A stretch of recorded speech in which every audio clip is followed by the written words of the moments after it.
Alhamdulillah wassalatu wassalam ala rasulillahi wa ala alihi wa sahbihi wa man tabi'ahum bi ihsanin ila yaumidin amma ba'd.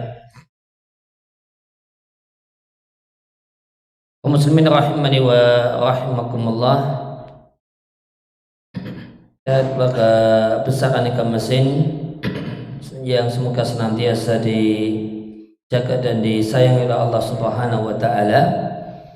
Kembali kita lanjutkan kajian dari kitab Mukhtasar Minhajul Qasidin.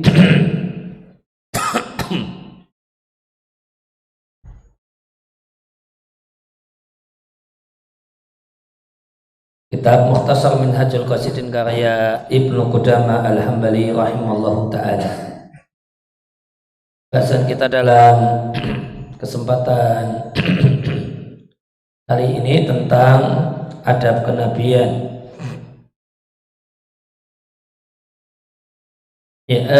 Disampaikan bahasanya adab lahiriah itu adalah pertanda adab batin. Maka bagaimanakah adab sikap, adab tutur kata itu menunjukkan kualitas batin, kualitas hati. Karena gerak anggota badan itu adalah buah dari apa yang ada di dalam hati. Karena sesungguhnya aktivitas itu hasil dari akhlak. Aktivitas apa yang dilakukan oleh seseorang, apa sikapnya, apa tutur katanya, apa tindak tanduknya, itu hasil dari akhlaknya. Manusia memiliki dua rupa, rupa lahiriah dan ada rupa batiniyah. Nah, rupa batiniyah, rupa batin itu namanya akhlak.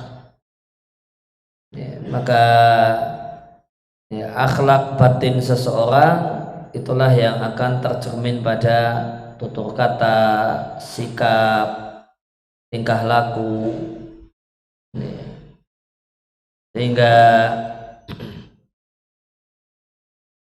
di sini disampaikan bahasanya aktivitas perbuatan adalah buah dari akhlak. Adab itu adalah hasil dari pengetahuan apa yang ada di hati, apa yang ada di pikiran, dari mindset, cara berpikir, pengetahuan. Itu nanti akan menghasilkan perilaku lahiriah. Itu yang nanti akan menentukan bagaimanakah tutur kata, bagaimanakah sikap, bagaimanakah perbuatan orang. Ini sangat dipengaruhi pengetahuan, sangat dipengaruhi mindset, cara berpikir, pengetahuan, wawasan, cara pandang.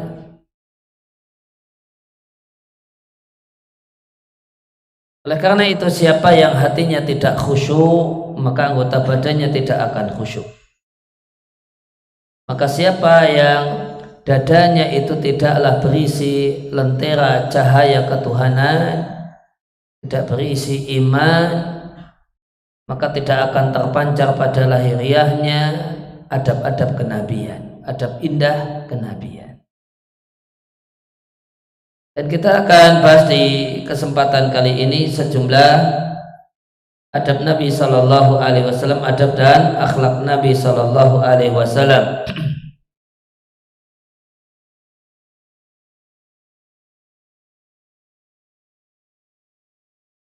Gambaran umum tentang akhlak Nabi pernah ditanyakan kepada Ibunda Aisyah radhiyallahu taala anha tentang bagaimanakah akhlak Nabi, akhlak Rasulullah Sallallahu Alaihi Wasallam.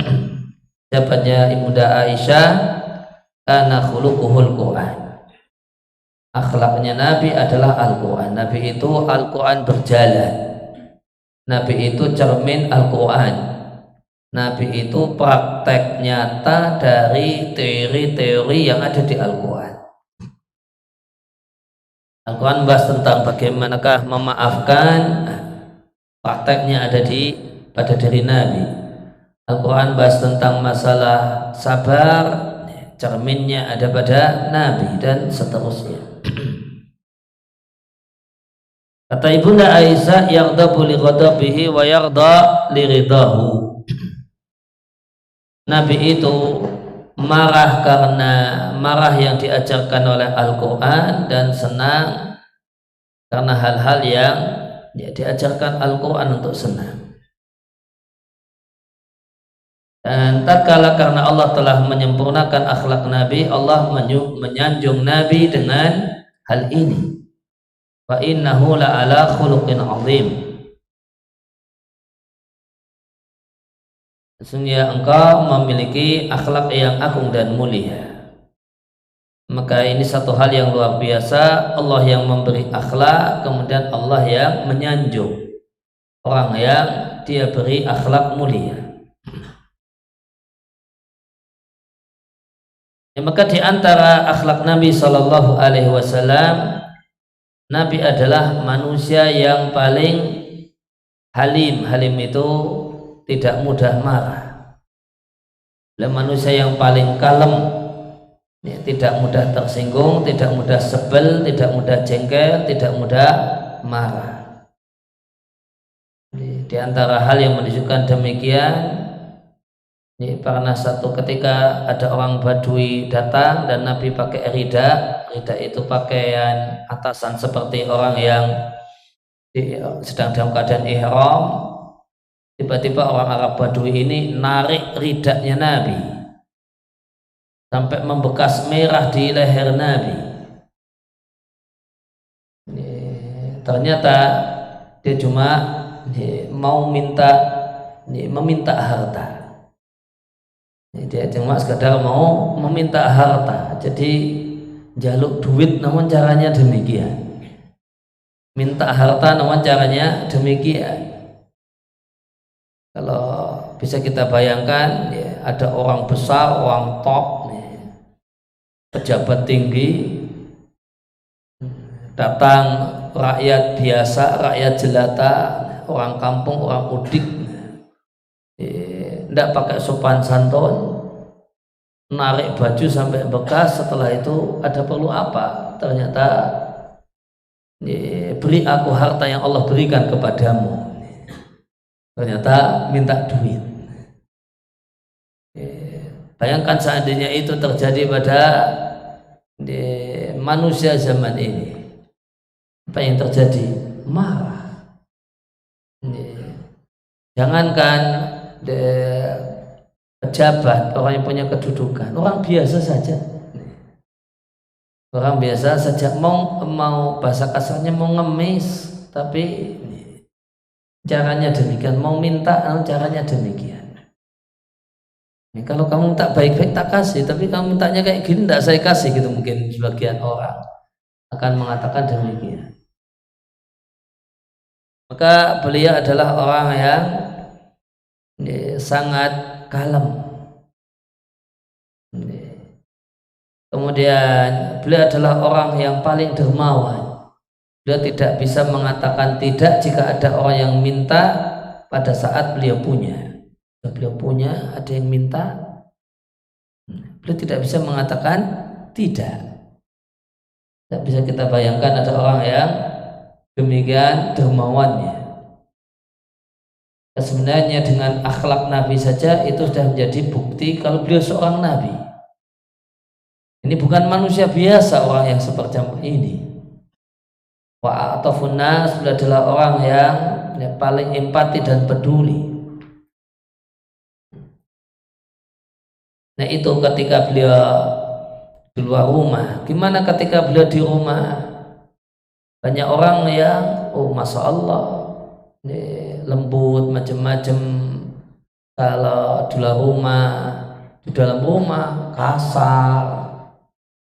Kemudian masa bodoh dan sebagainya. Banyak orang yang kontras. Namun beliau ketika di rumah, sebagaimana penuturan istrinya sendiri, Bunda Aisyah radhiyallahu taala anha, beliau menjahit sandalnya yang putus, beliau menjahit pakaiannya yang robek, dan beliau membantu pekerjaan istrinya. Pekerjaan istrinya beliau bantu, tidak sebagaimana sikap banyak suami di rumah dengan alasan sudah capek kerja, cuma nongkrong, nganggur-nganggur, ongkang-ongkang gitu kata orang Jawa. Sambil mainan HP, istrinya sibuk sana dan sini, tidak dibantu. Di sisi yang lain, dia adalah seorang yang pemalu, lebih pemalu daripada gadis, daripada perawan.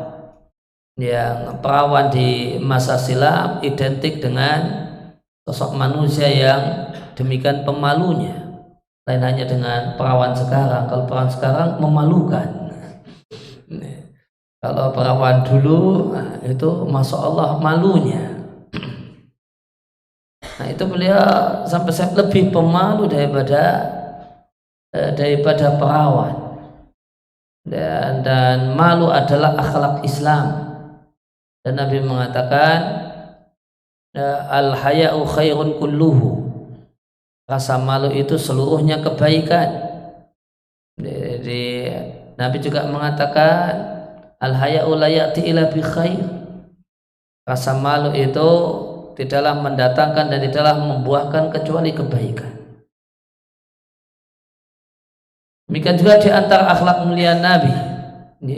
Jika kemudian kita bayangkan seorang kepala negara, seorang yang sibuk, seorang nabi, juga ngurusi negara, ngurusi perang, ngurusi ini, namun itu sempat-sempatnya yujibu da'watal mamluki, mendatangi undangan makan. Yang undang itu budak. Ada budak undang acara makan, beliau menyempatkan hadir. Beliau pun masih punya waktu untuk membasuh orang sakit. Beliau pun meskipun demikian terkadang dijumpai jalan kaki sendirian. Kadang naik kendaraan, dan ketika beliau naik hewan tunggangan kendaraan, beliau seringkali boncengkan orang di belakangnya. Tidak karena orang top, orang besar kemudian maunya naik kendaraan sendirian, tidak boleh diboncengi, tidak. Beliau menerima hadiah dan memakannya.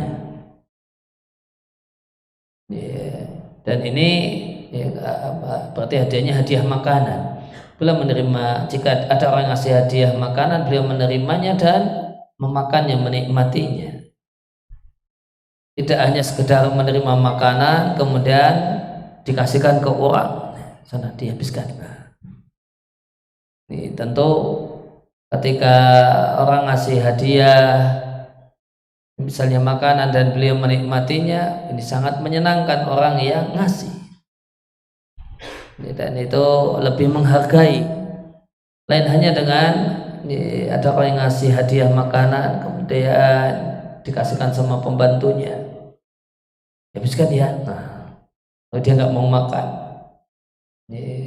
mana yang lebih indah akhlaknya? Tentu lebih indah sekali akhlaknya Nabi. Menerima hadiah makanan, ketika beliau terima beliau memakannya.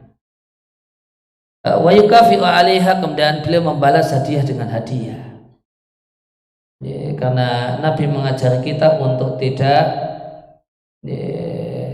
menjadi manusia yang terbebani dengan hutang budi. Beliau mengajari untuk menjadi manusia yang tidak terbebani hutang budi, karena hutang budi itu sangat membebani. Nah, untuk orang yang masih manusia, lain hanya kalau orang yang dablek, tidak tahu terima kasih, tentu lain itu. Bantuannya diterima, namun terima kasihnya tidak ada. Beliau menggabungkan antara menerima pemberian, menerima hadiah, kemudian membalasnya dengan yang semisal sehingga beliau tidak punya hutang budi. Orang yang tidak punya hutang budi itu masya Allah merdeka, mau ngomong apa saja ya, yang itu diyakini benar ya enak-enak saja. Beliau tidak mau memakan sedekah dan beliau dan tentang kehidupan makanannya, meskipun beliau orang top, orang hebat, orang yang paling mulia, manusia yang paling mulia, beliau tidak pernah menjumpai kurma yang paling jelek yang bisa memenuhi perut beliau. Beliau tidak pernah kenyang dengan kurma yang jelek. Kalau tidak pernah kenyang dengan kurma yang jelek, apalagi kurma yang bagus. Kalau beliau punya kurma, ya paling banter cuma beberapa biji, tidak mengenyangkan. Ini kurma di tempat kita, misalnya bulan Ramadan, kurma bagus saja dibuang-buang. Apalagi kurma jelek.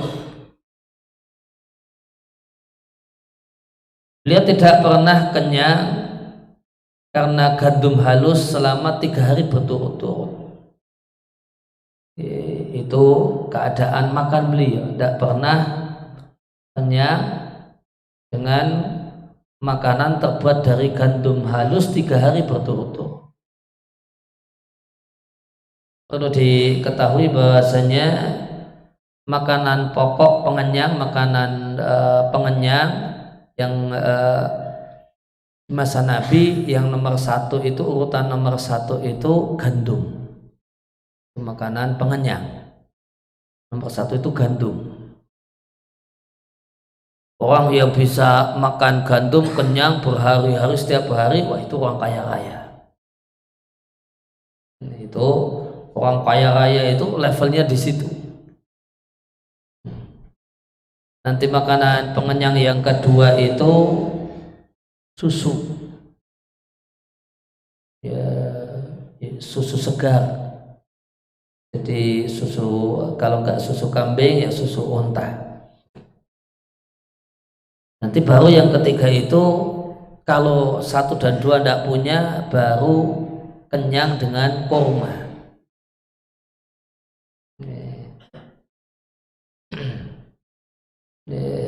Maka berkenaan dengan kenyang dengan gandum, beliau tidak pernah kenyang dengan gandum yang halus 3 hari berturut-turut. Ya berarti paling banter ya sehari atau 2 hari, habis itu tidak ada. Habis itu ganti jenis pengenyang yang lain. Untuk level yang ketiga, tamar, kurma tadi, tidak pernah bisa kurma jelek sampai kenyang. Dan yang terjadi, beliau pernah mengikat perutnya, mengikat batu di perutnya karena lapar. Bahkan saat gali parit, saat persiapan perang Khandaq, sahabat itu merasa saya kok lapar sekali ya. Kemudian dia untuk mengurangi rasa lapar, dia ikatkan satu batu di perutnya. Dan dia kaget, ternyata Nabi pakai 2 batu karena lebih lapar Nabi daripada dia.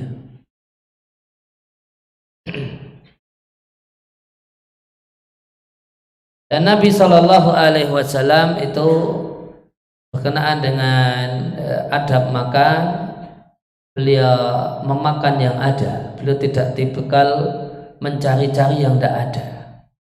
Adanya sayur bening malah yang ditanyakan ada sate atau tidak, bukan tipikalnya Nabi.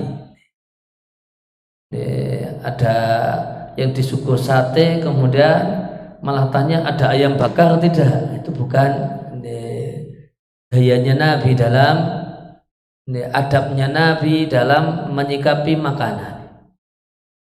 Dia bukan tipikal orang yang mencari yang tidak ada, makan yang tidak ada. Namun tipenya Nabi itu, adabnya Nabi itu makan yang ada. Yang di rumah adanya itu ya sudah itu dimakan, tidak meributkan, tidak meributkan yang tidak ada. Banyak suami marahin istrinya karena suami ini cari yang tidak ada. Sebenarnya dari istrinya sudah ada, sudah disiapkan makanan, namun yang dicari itu yang tidak ada. Ini suami yang tidak ngikuti Nabi. Ini suami yang tidak ngikuti Nabi. Kalau suami yang ngikuti adabnya Nabi, ya yang di rumah ada apa ya sudah itu dimakan. Kalau pengen sesuatu yang tidak ada di rumah ya sudah pulang itu bawa, gitu ya. Atau keluar cari, bukan kemudian komplain sama ini masak ini terus nggak pernah ganti-ganti. Ya nggak ada itu yang dicari. Dan luar biasanya Nabi itu wa ma'aba ta'aman qattu, sekalipun tidak pernah, kata orang Jawa, tidak pernah nyacat masakan dan makanan, ya, tidak pernah komentar negatif terhadap makanan. Dan ini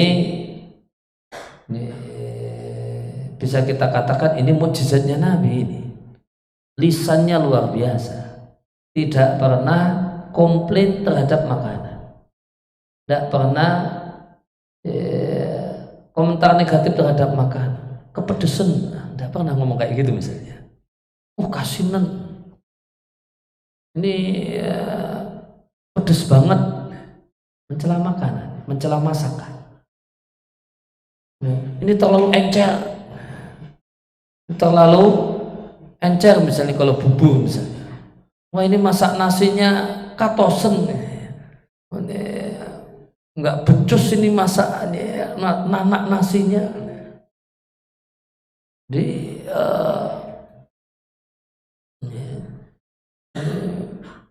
Ini kacangnya belum mateng ini ya. Jadi komentar negatif terhadap makanan itu Nabi sekalipun belum pernah. Seumur-umur hidup, bayangkan, hidup bertahun-tahun, puluhan tahun, itu dikomentari oleh istrinya, Nabi tidak pernah komentar negatif terhadap masakan. Banyak suami sudah makannya itu nggak ngenai dilihat istrinya, sambil nyacat lagi, sambil komentar lagi. Jadi makannya sengaja dikeras-kain, sendoknya klontang-klonteng. Itu pun nggak kemudian habis itu sambil komentar, ini sayur apa sambel, karena kepedesan. Ini sayur apa sambel gitu. Ini apa gitu, atau komentar yang lainnya. Kalau Nabi, Masya Allah, tabaraka rahman, ya, sekalipun tidak pernah, ya, kata orang Jawa, nyacat masakan, sekalipun tidak pernah komentar negatif terhadap makanan. Kalau Nabi cocok, ya, Nabi makan, ya, Nabi masih bisa menerima, bisa makan, Nabi akan makan. Kalau Nabi nggak cocok, beliau tidak mau, tidak makan, namun beliau tidak komentar, namun beliau tidak komentar negatif. Karena layak kulu muttaqian, beliau tidak pernah makan dengan bertelekan itu kebiasaan orang Arab, dan ini makannya orang yang kaya namun orang yang sombong. Orang Arab itu suka ada semacam, kalau sekarang kotak segi 4 itu, kalau di warung-warung Arab yang lesehan, itu tempat untuk naruh siku.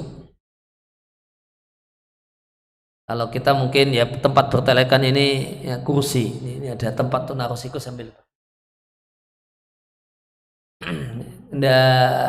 orang yang sombong yang para raja itu gaya makannya demikian. Gaya makannya demikian. Sambil bertelekan kemudian makan. Nabi tidak demikian, tidak makan sebagai gaya makannya orang yang sombong. Wa yaqulu mimma yalihi, dan Nabi jika makan, terutama makan bareng dengan orang, ngambil makanan yang ada di dekatnya. Apa yang ada di dekat Nabi, nah itu yang Nabi makan.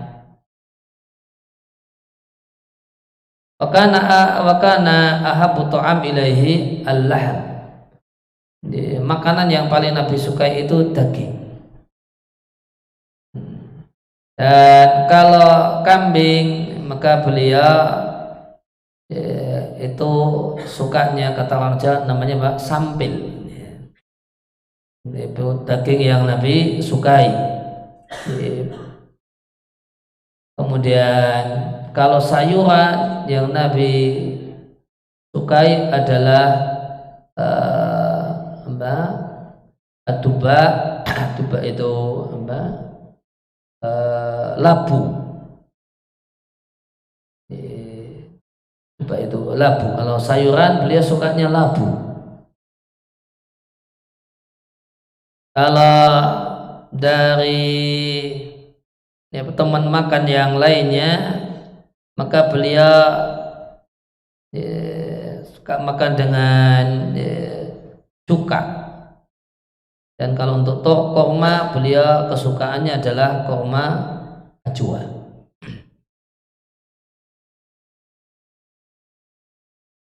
Dan Nabi Shallallahu Alaihi Wasallam, kalau tadi sikap beliau dalam masalah makanan, memakan yang ada dan tidak meributkan, mencari-cari yang tidak ada. Kalau dalam masalah pakaian juga demikian. Wakana yalbasu ma wajada.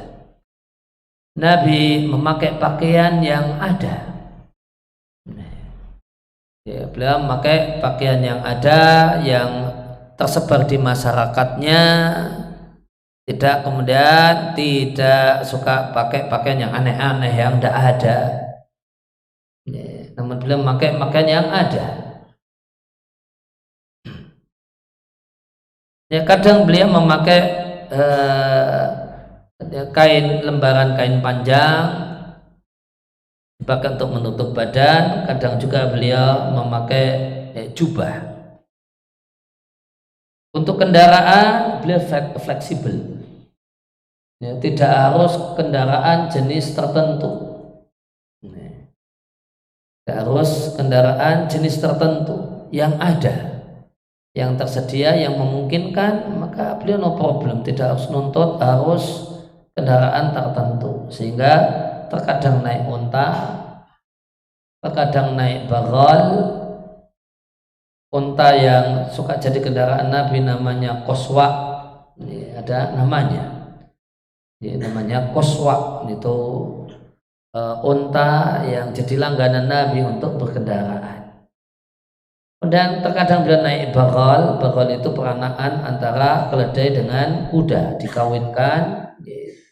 Nanti dia lebih tinggi dikit di atas keledai, namun di bawahnya kuda. Terkadang naik keledai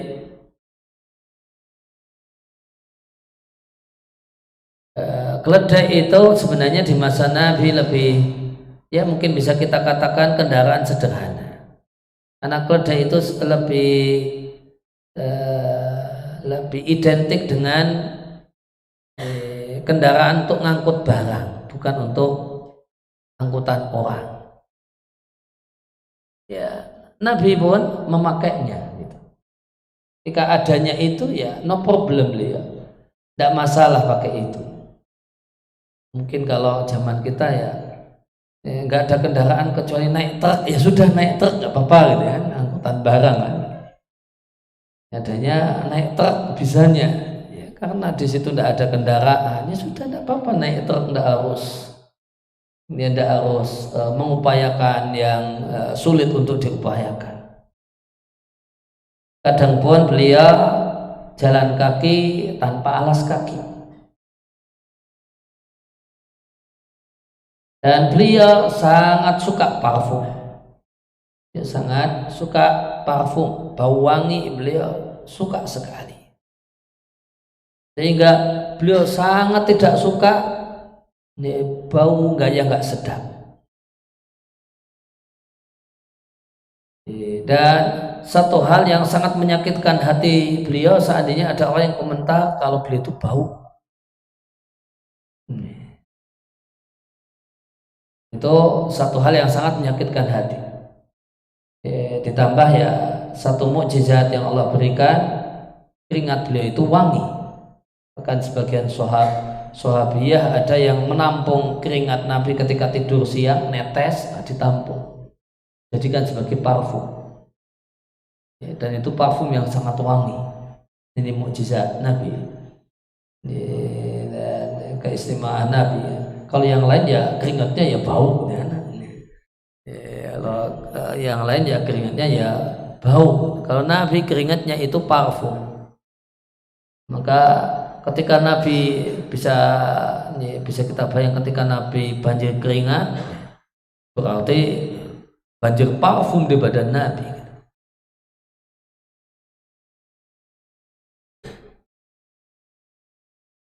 Ya, Nabi itu bagaimanakah pola interaksi beliau? Beliau memuliakan orang yang istimewa. Ya, kalau ini tokoh, ini pejabat, maka beliau akan muliakan.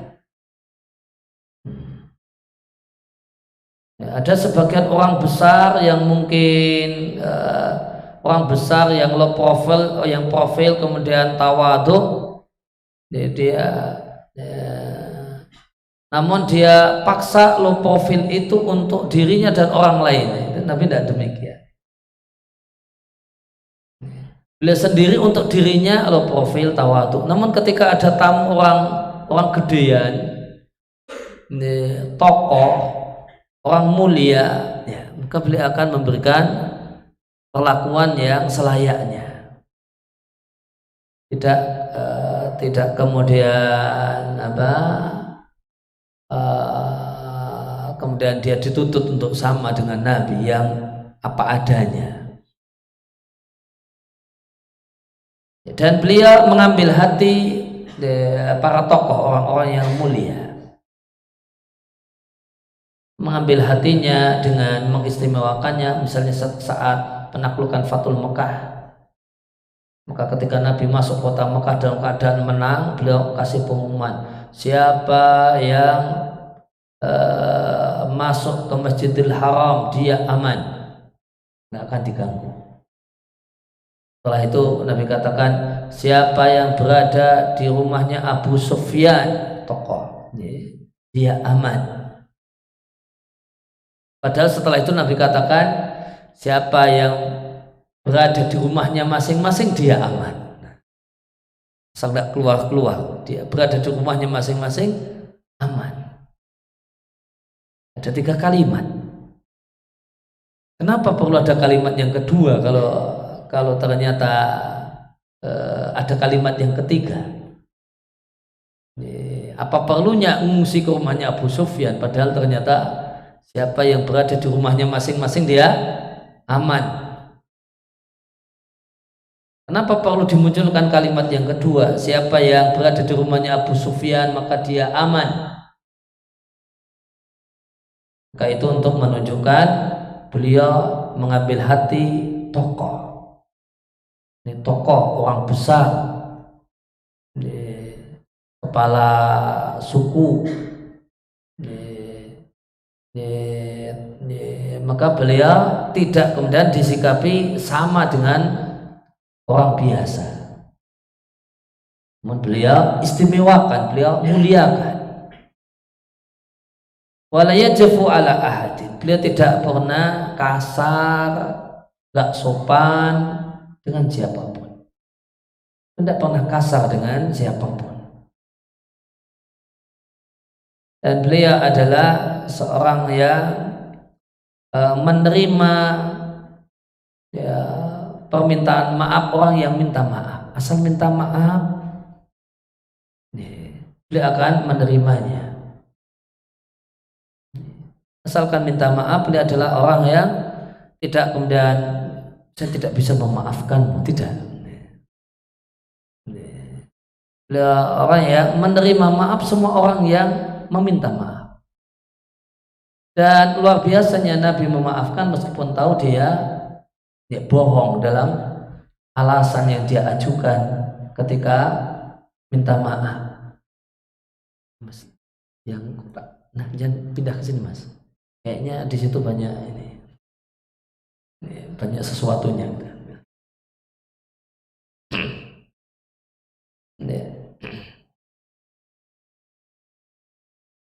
Beliau minta maaf, beliau tahu akhlak mulia Nabi itu mengiyakan alasan orang yang mengajukan permintaan maaf. Nabi, maafkan kami gini.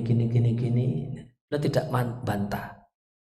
Masa kayak gitu? Gitu enggak. Ya. Beliau iyakan. Padahal beliau tahu ini bohong. Padahal tahu kalau alasan yang dikemukakan itu bohong. Dan alasan yang dikemukakan oleh orang minta maaf itu cenderungnya bohong. Oleh karena itu pemaaf yang paling bagus, memaafkan yang paling bagus adalah orang yang memaafkan dan tidak meminta alasan kenapa demikian. Itu dinilai sebagai memaafkan level yang paling bagus. Maka memaafkan itu level yang paling bagus. Ada orang yang datang kemudian, maaf Pak, kemarin demikian. Terus kemudian ketika mau ngomong, mau beralasan kemudian dikat. Sudah, nggak usah beralasan. Sudah saya maafkan. Nggak usah beralasan. Sudah saya maafkan. Ini memaafkan yang paling tinggi. Kenapa? Dia katakan nggak usah beralasan depan saya tahu kok kalau orang beralasan itu pasti kalau nggak bohong ya campur bohong. Lah saya nggak pingin kamu dosanya double, sudah nggak usah cerita alasannya kenapa demikian, kenapa berbuat demikian, kenapa melakukan ucapan demikian yang menyakitkan hati saya, nggak usah beralasan. Saya maafkan dan saya tidak ingin mendengar alasanmu. Ini memaafkan level yang paling tinggi karena dia tidak ingin orang tersebut dosa berkali-kali dengan ucapan dan perbuatan yang menyakiti. Dia berbuat dosa, nanti ketika beralasan ngomongnya dicampur bohong, dosa lagi. Kemudian level yang kedua adalah orang yang memaafkan dan menerima alasan orang yang meminta maaf tanpa meminta keterangan, penjelasan lebih lanjut. Maafkan saya kemarin keceplosan ngomong demikian karena gini. Ya tidak apa-apa, saya maklumi, saya terima gitu. Kemudian level yang ketiga adalah orang yang memaafkan orang yang meminta maaf namun meributkan alasan. Kemudian didebat alasannya, ya tidak bisa masa seperti ini, kan harusnya demikian. Gitu. Maka dia ributi, dia permasalahkan alasan yang diajukan meskipun ujungnya dia maafkan. Ya, meskipun demikian ya sudah saya maafkan. Tapi pakai disanggah dulu alasan-alasannya, meskipun nanti ujungnya ya sudah. Ya, meskipun sebenarnya alasannya tidak bisa saya terima. Menurut saya alasannya mengada-ada, tapi ya sudah tidak apa-apa. Nah, itu memaafkan level yang paling rendah.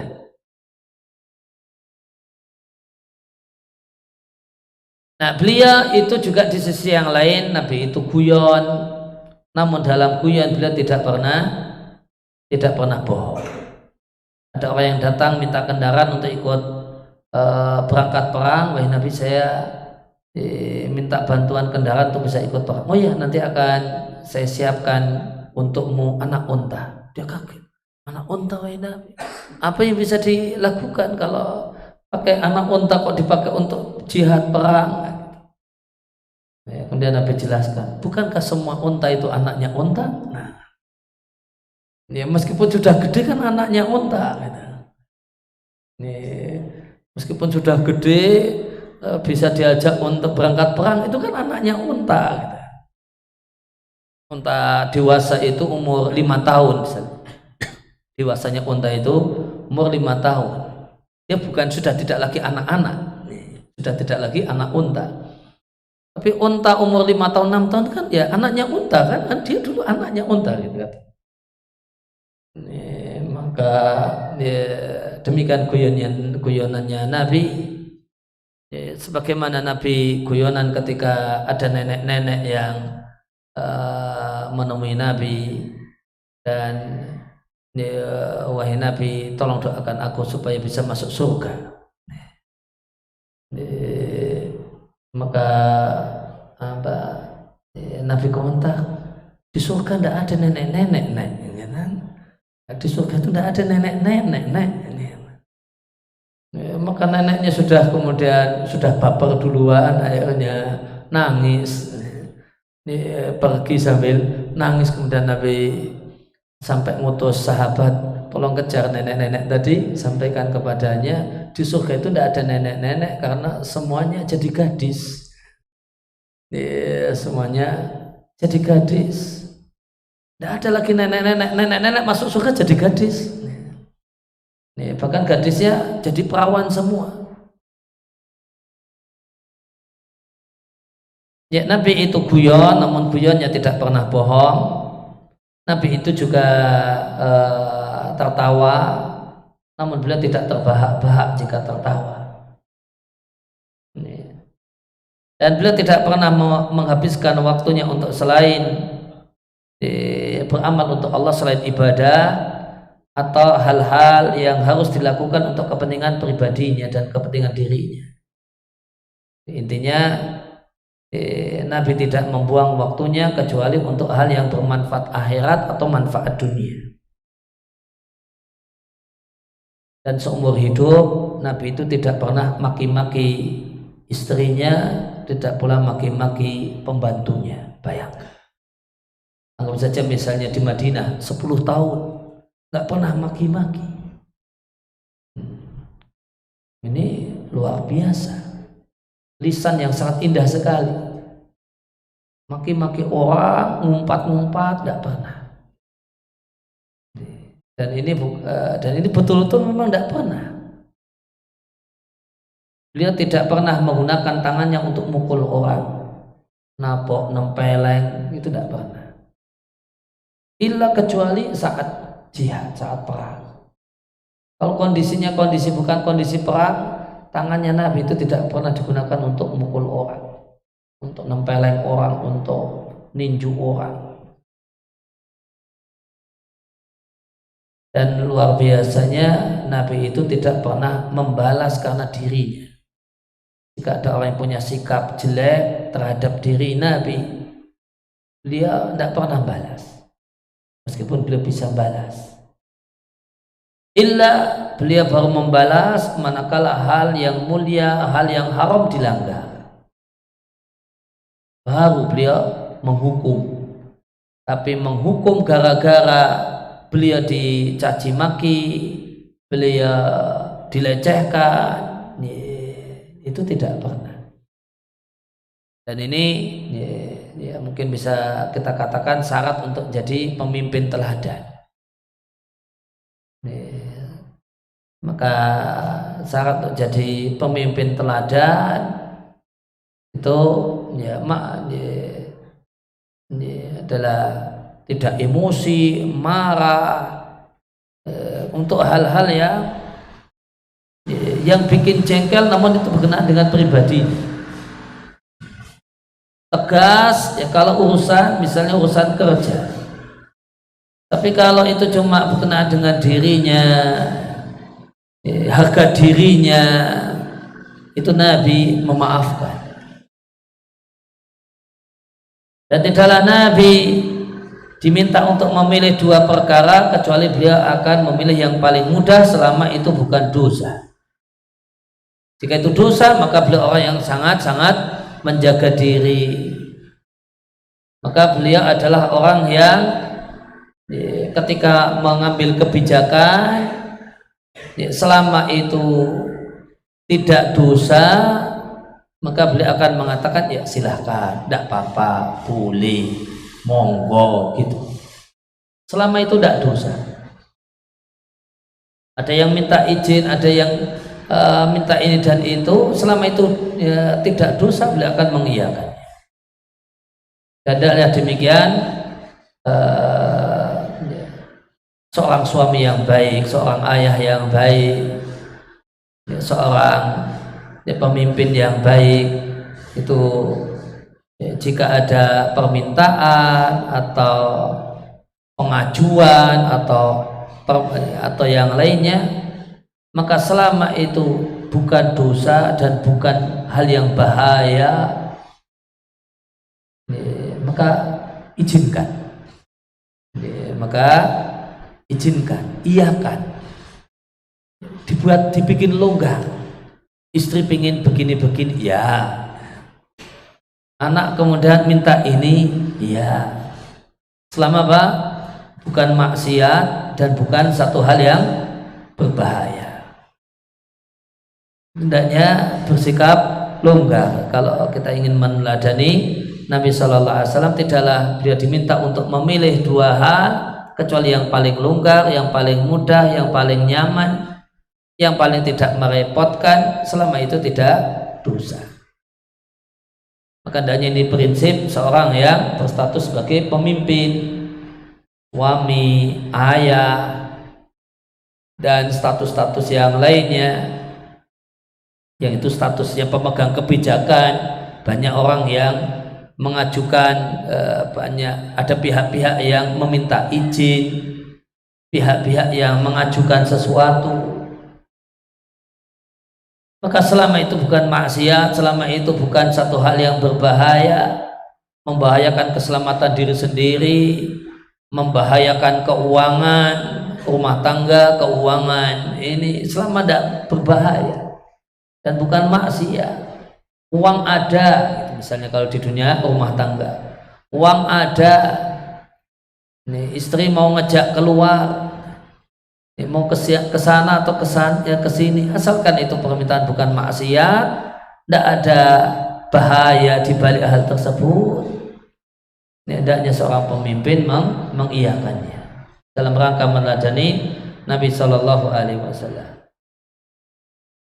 Kemudian kata Anas bin Malik tentang akhlaknya Nabi, saya menjadi pembantu di rumah Nabi selama 10 tahun. Bayangkan 10 tahun jadi pembantu di rumah Nabi. Dan Nabi tidak pernah komentar kepada aku, kayak apa kayak gini, kerjaan kayak apa begini.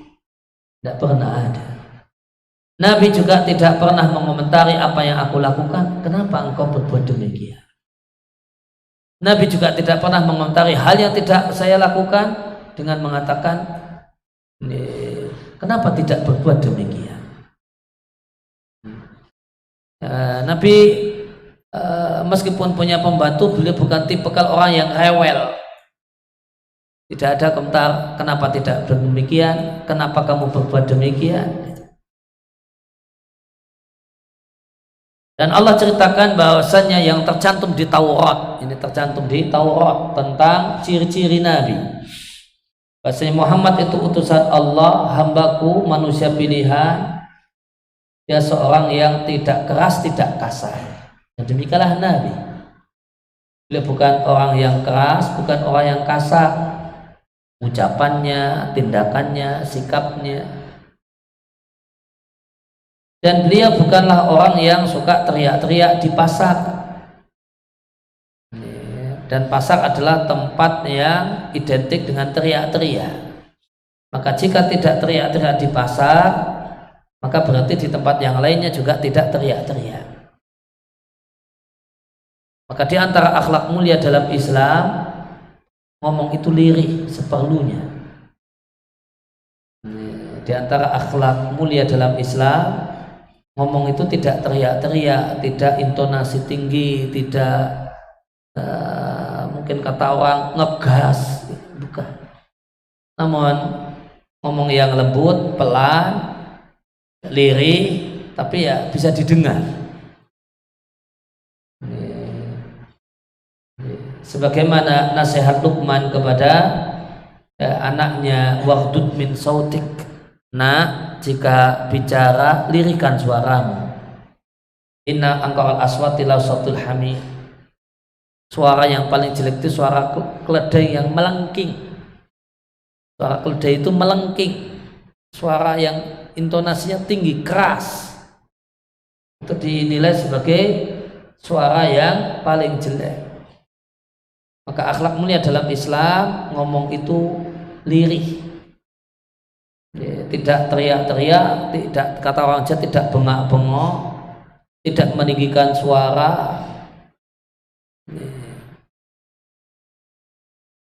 Bagaimana? Karena meninggikan suara itu kesannya orang yang marah, orang yang jelek adabnya, orang yang tersinggung, itu suaranya meninggi.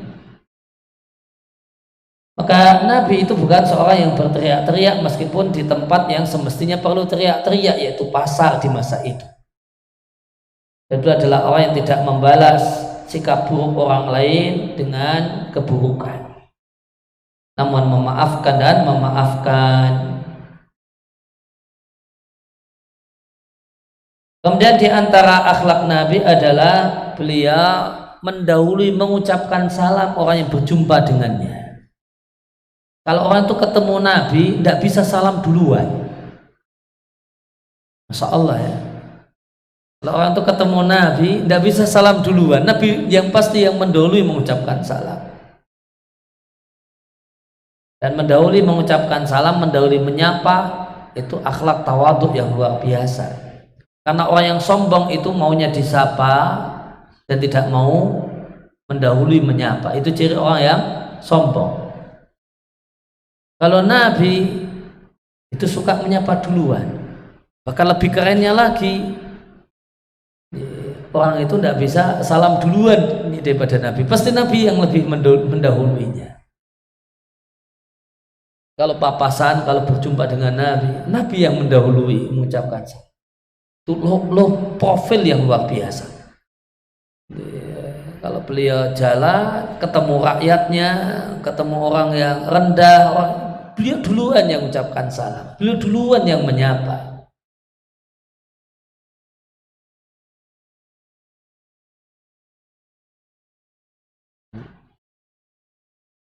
Dan siapa yang menjumpai Nabi karena ketemu Nabi untuk satu keperluan, maka Nabi itu sabar sekali sampai orang itu yang pamitan pergi.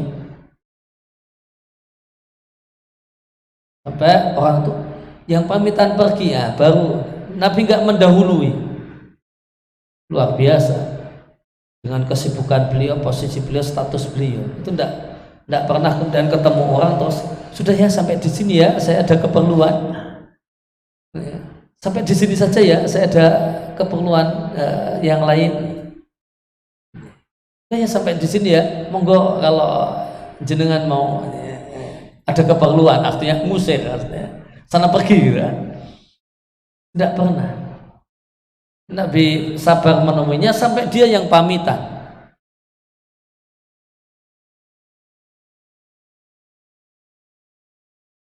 Kemudian jika ada orang yang menjabat tangannya, jika beliau Nabi berjabat tangan dengan seseorang, beliau tidak pernah melepas tangannya sampai orang itu yang melepasnya terlebih dulu. Itu adabnya Nabi, kalau jabat tangan dengan orang, dia tidak dan melepas tangannya dulu, namun beliau akan menggenggam erat tangan orang tersebut sampai orang tersebut yang ingin melepaskan tangannya.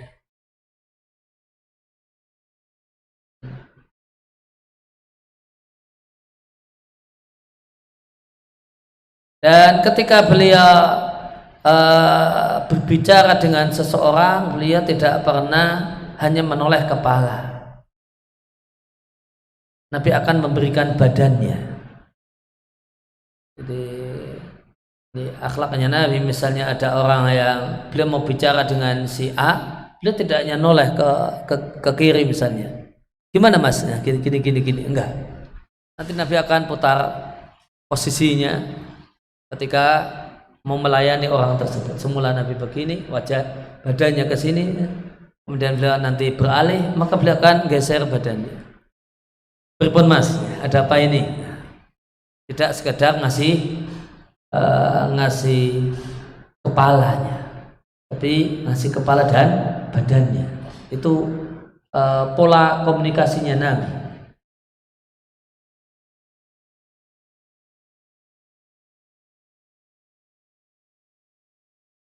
Dan beliau ketika duduk, maka duduk di satu tempat, maka beliau akan lihat mana yang kosong, maka beliau akan duduk di situ. Beliau berbaur dengan para sahabatnya seakan-akan bagian dari mereka, sehingga orang di luar kota Madinah ketika cari Nabi, dia tidak tahu Nabi itu yang mana. Sampai dia tanya terlebih dahulu, saya ingin ketemu Nabi itu yang mana? Baru kemudian ditunjukkan itu.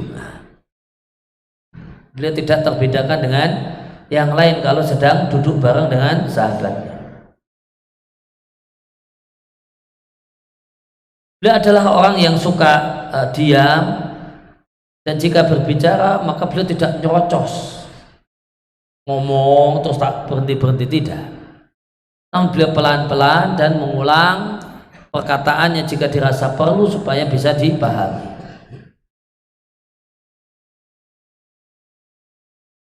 Dan beliau adalah orang yang memaafkan padahal bisa membalas. Wala yuwajjihu ahadan bima yakrahu. Beliau tidak pernah melakukan sesuatu yang memberikan sikap kepada orang dengan sikap yang tidak dia sukai. Di antaranya sahabat Jarir bin Abdullah mengatakan, sejak aku masuk Islam, tidaklah aku melihat Nabi kecuali Nabi tersenyum kepadaku. Tidaklah aku berjumpa dengan Nabi kecuali Nabi tersenyum kepadaku. Maka beliau tidak pernah bersikap yang buruk, tidak baik kepada orang lain. Luar biasa. Jarir ini masuk Islamnya belakangan, beberapa tahun terakhir. Anggap saja 3 atau 4 tahun. Selama waktu itu Jarir ini tidak pernah lihat Nabi cemberut. Bayangkan, bergaul dengan orang beberapa tahun, tidak pernah lihat dia cemberut. Tidaklah, sejak aku masuk Islam, tidaklah aku berjumpa dengan Nabi kecuali aku lihat Nabi tersenyum kepadaku. Ini kita gaul sama teman 1 tahun aja nggak perlu sampai 1 tahun, setengah tahun saja sudah lihat dia cemberutnya berkali-kali. Ini Nabi tidak pernah. Dan satu hal yang menarik, siapa yang berjumpa Nabi pertama kali, melihat Nabi pertama kali, maka dia akan melihat wibawa Nabi, dia akan sungkan, takut. Nabi itu orang yang berwibawa, orang yang Allah berikan padanya kewibawaan. Jika ada orang yang pertama kali ketemu Nabi, maka yang didapatkan adalah sungkan, segan, takut. Karena wibawa Nabi SAW. Namun waman khalatahu ma'rifatan ahabbahu. Namun jika sudah intens bergaul dengan Nabi, isinya adalah jatuh cinta sama Nabi. Ketika bertemu Nabi pertama kali, maka yang didapatkan adalah sungkan, takut, karena harisma dan wibawa Nabi. Tapi setelah akrab, maka yang ada adalah cinta dengan Nabi. Demikian diantara ya adab kenabian, ya di antara hal yang bisa memberikan gambaran kepada kita tentang bagaimanakah indahnya Nabi Sallallahu Alaihi Wasallam. Demikian wasallallahu ala nabiyina Muhammadin wa ala alihi wa sahbihi wasallam wa akhiru da'wana alhamdulillahi rabbil alamin. Ya, silakan jika ada pertanyaan.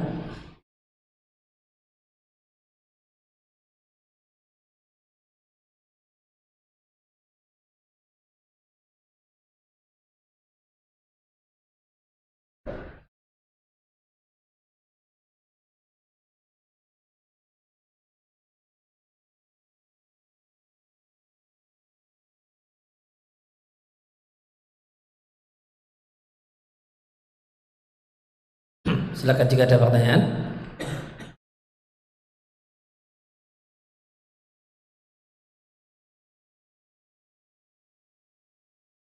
Ya, jika tidak karena waktu saya ya, karena ada waktu maka kita akhiri demikian. Ya, kita akhiri dengan kafaratul majlis. Subhanakallahumma wa bihamdika asyhadu an la ilaha illa anta astaghfiruka wa atubu ilaik.